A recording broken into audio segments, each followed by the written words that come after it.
Voyez le changement que vous voulez voir dans le monde. Cette phrase que vous avez sûrement déjà entendue est du Mahatma Gandhi, qui est le père de l'indépendance indienne.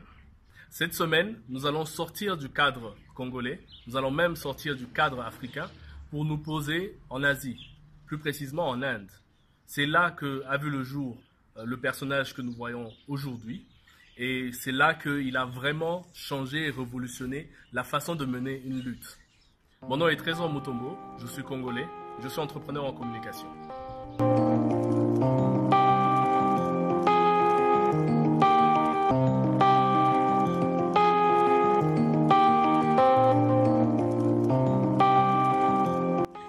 Gandhi est né en 1869 à Pont-Rwanda, c'est en Inde. Il est né d'une famille, on va dire, aisée. Son père est un haut dignitaire de ce qu'on appelait à l'époque les Indes, parce que c'était un ensemble de plusieurs territoires dirigés par ce qu'on appelait les Maharajas. C'était des sortes de chefs coutumiers indiens. Mais tout ça, c'était sous la supervision de la Grande-Bretagne. Et donc, grâce à cette bonne position dans la société indienne, Gandhi va bénéficier des meilleures éducations qui pouvaient exister à l'époque. Il va même aller étudier en Grande-Bretagne. Son père va lui payer des études. Bon, il n'ira pas à Oxford, il n'ira pas à Cambridge, mais quand même, il va aller à l'étranger pour faire des études de droit. C'est un jeune homme qui veut ressembler aux autres Britanniques. Il s'habille généralement en costume, il est chic, il aime la bonne bouffe et la bonne vie anglaise.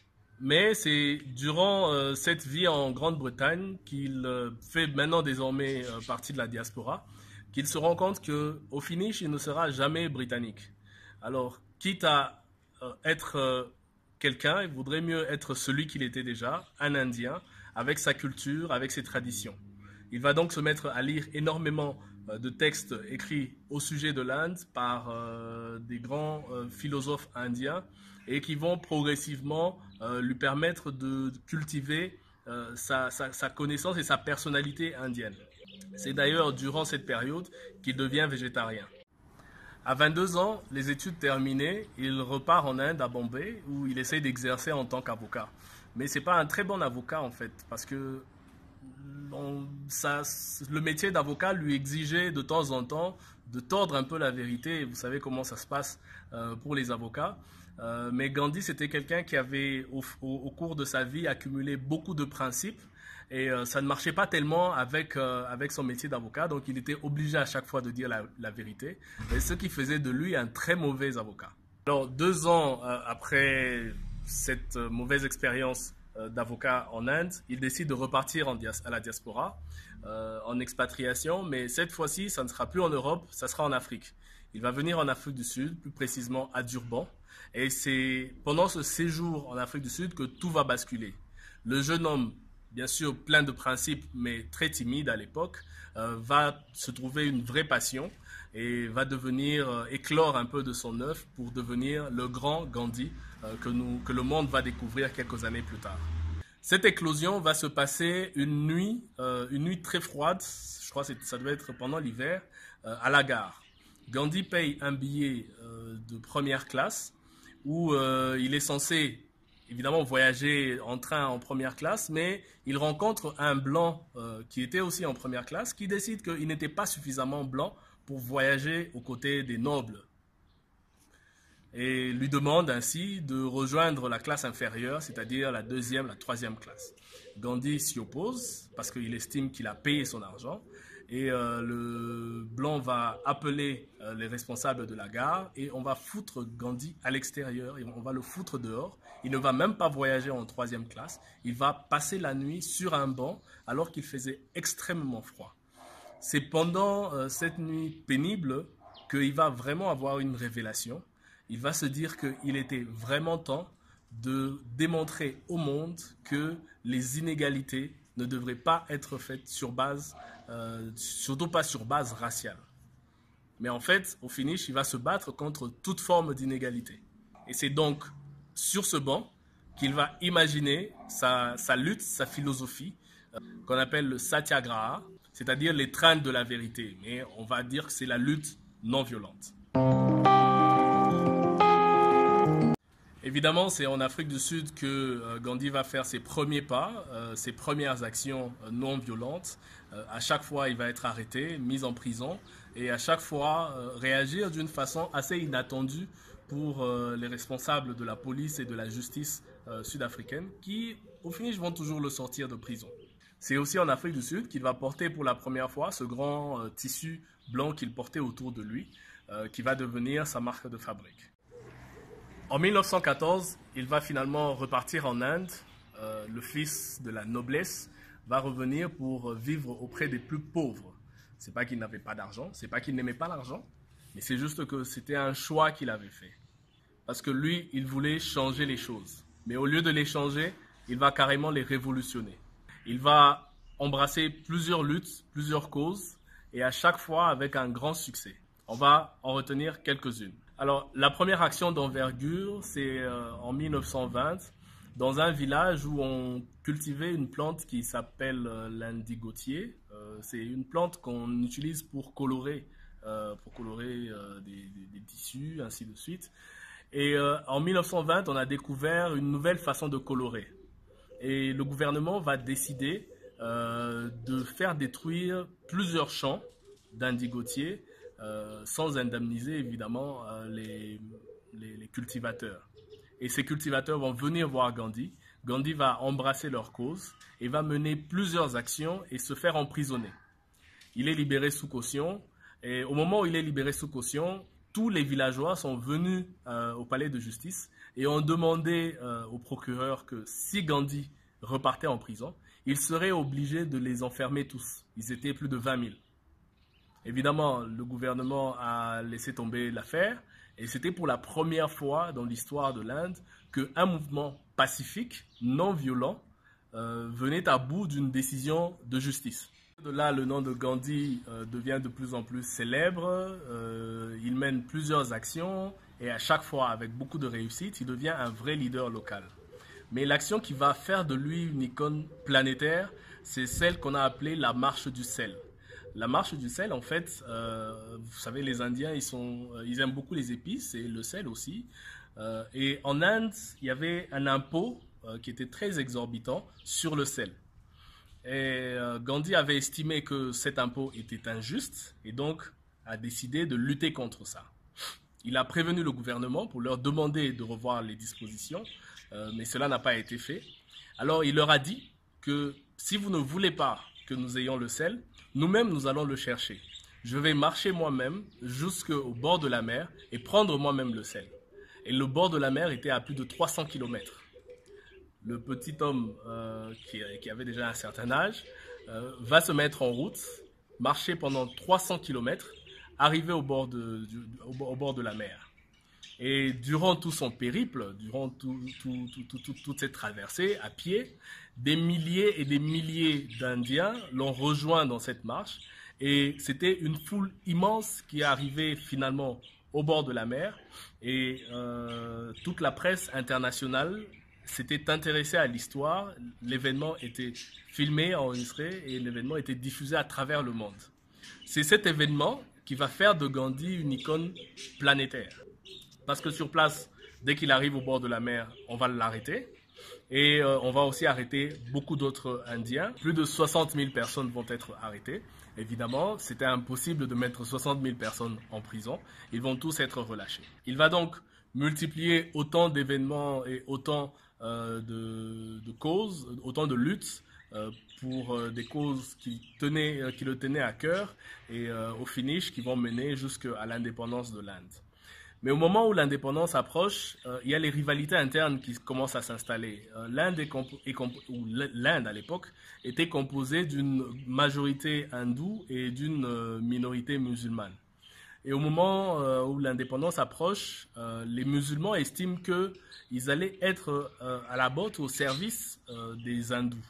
Et donc Gandhi va épouser leur cause et demander aux hindous, et pourtant lui il en faisait partie, que ce soit les musulmans qui dirigent la nouvelle république. Évidemment, les hindous ne vont pas être de cet avis. Son disciple, qui était aussi un de ses meilleurs amis, Nehru, qui va devenir Premier ministre à l'époque, était très embarrassé à l'époque parce que c'était une demande qui était quand même assez anodine. Finalement, cette lutte-là, il va échouer.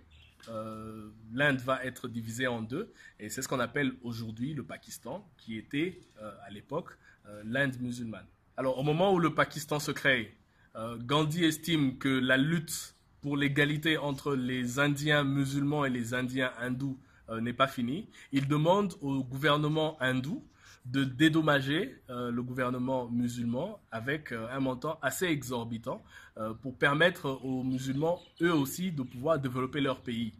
Et ça a été la goutte d'eau qui a fait déborder le vase, si on peut dire ainsi, parce que les hindous vont totalement être en désaccord avec lui et un extrémiste hindou va aller jusqu'à l'assassiner. Il meurt ainsi le 30 janvier 1948 à 79 ans de la main de ses propres Indiens qu'il avait adulés autrefois. La grande leçon de la vie de Gandhi, c'est cette lutte non violente. Il a su démontrer qu'une foule pacifique avait la possibilité de faire fléchir même les gouvernements les plus tyranniques. Et c'est quoi exactement la lutte ou la résistance non violente? Alors, comme le mot l'indique, c'est d'abord une résistance. Ce n'est pas de la passivité ou de la niaiserie. Si vous êtes plutôt du genre à vous cacher lorsqu'il y a un problème, vous n'êtes pas un non-violent, vous êtes simplement un naïf ou un peureux. Le non-violent, c'est quelqu'un qui résiste. Donc c'est une façon de résister, exprimer sa colère, mais de manière totalement pacifique, en ne faisant appel à aucune violence, ni physique, ni verbale. Deuxièmement, dans la lutte non-violente, on ne cherche pas à vaincre ou à humilier son adversaire. Ce qu'on recherche, c'est avant tout la compréhension. Ce qu'on veut, c'est gagner son amitié, c'est de lui faire entendre raison. Et si vous avez affaire à un adversaire qui aime plutôt la violence gratuite, mettez en place des stratégies qui vont lui permettre de se dégoûter lui-même de malheur qu'il est en train de causer aux autres. Et si jamais l'envie de vraiment s'en prendre à quelqu'un vous prenez, dirigez-la contre vous-même. On a parlé de Gandhi, on a parlé des 300 km qu'il a fait pour aller chercher du sel à la mer, mais il avait une stratégie qui était sa stratégie préférée, c'était le jeûne. Il pouvait s'infliger des semaines ou des mois de jeûne pour faire changer d'avis ses adversaires, et il y arrivait très facilement. Et cette non-violence, la Bible nous la recommande aussi. Vous vous souvenez de ce passage du Christ où il dit que lorsque on vous gifle sur une joue, bon, ne vous en fouillez pas. Si vous en fouillez, c'est de la lâcheté ou de la naïveté, mais tendez l'autre joue. C'est-à-dire, il y a une action de résistance. Vous montrez à l'autre que vous n'avez pas peur, mais vous lui donnez la possibilité de se rendre compte lui-même du mal qu'il est en train de commettre. Et c'était ça la stratégie de Gandhi. Et c'est ça la lutte non violente. Troisièmement, la lutte non violente, elle est dirigée vers un système qui commet le mal et non vers des personnes qui commettent le mal. Ça, c'est une idée que nous avons déjà vue dans la deuxième vidéo de Mandela. Lutter contre le système et non contre des personnes. Et ça fait partie de la stratégie de Gandhi pour lutter de manière non violente. Vous ne devez absolument pas considérer les personnes, même si ces gens vous font du mal. Considérez plutôt le système. La non-violence veut aussi dire se sentir responsable des cas de violence qui peuvent subvenir lorsque nous menons nos actions non violentes. Gandhi a été buté au début de son combat. Les gens ne connaissaient pas encore très bien sa philosophie. Lors d'une manifestation, il y a eu des dérapages et il y a eu même des morts. Gandhi a été arrêté et au moment de son arrestation, il a lui-même demandé au procureur qu'on puisse lui infliger une peine plus lourde parce qu'il considérait que cela était arrivé sous sa responsabilité.